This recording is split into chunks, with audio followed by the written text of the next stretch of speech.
ওটা কিসের গন্ধ? বলো না মা। মা স্নান শেষে ঘাট নুইয়ে গামছা দিয়ে চুল ঝাড়তে ঝাড়তে বলল, হয়তো শিউলি ফুল বা পদ্ম ফুলের গন্ধ হবে। দিদিটি বলল, না মা, শিউলি ফুল বা পদ্ম ফুলের গন্ধ না, কেমন যেন একটা মায়া মায়া গন্ধ। ভাইটি বলল, দিদি ঠিক বলেছেন, গন্ধটা কোনো ফুলের নয়, কেমন যেন একটা। ও মা, বলো না ওটা কিসের গন্ধ?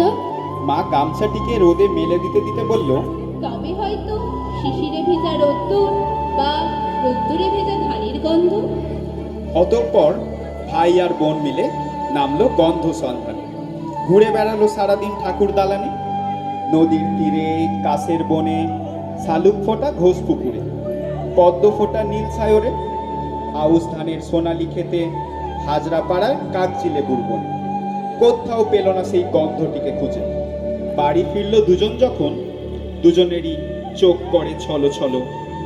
সন্ধ্যা প্রদীপ জ্বালিয়ে, শাঁখ বাজিয়ে মা বলল, ধুর বোকারাম ফোকারাম, এর জন্য কেউ কাঁদে?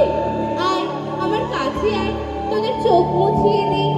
মায়ের কথা শুনে তাদের কান্না হলো দ্বিগুণ, কিন্তু মায়ের বুকে মুখ রাখতেই কান্না গেল থেমে।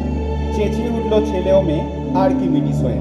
ইউরেকা, পেয়েছি খুঁজে, শরৎকালের গন্ধ, মাগো তোমার মুখে। মা চোখ বড় বড় করে দুজনের কান টেনে দিয়ে বলল, যাক, ছেলে আর মেয়ে আমার বিজ্ঞানী হলো তবে। দিদিটি বলল, বলো না মা, শরৎকাল এলেই বুঝি তোমার বুকে এই গন্ধ আসে? মা বলল, আসে বই কি, কি আর নতুন কথা কি?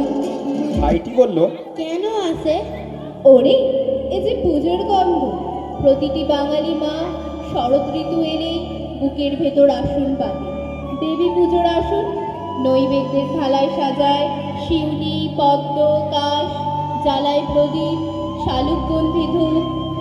দিদিটি বলল, জানো মা, তোমাকে দেখে না মনে হচ্ছে তুমি বুঝি হাজরাপাড়ার দুর্গা দালান?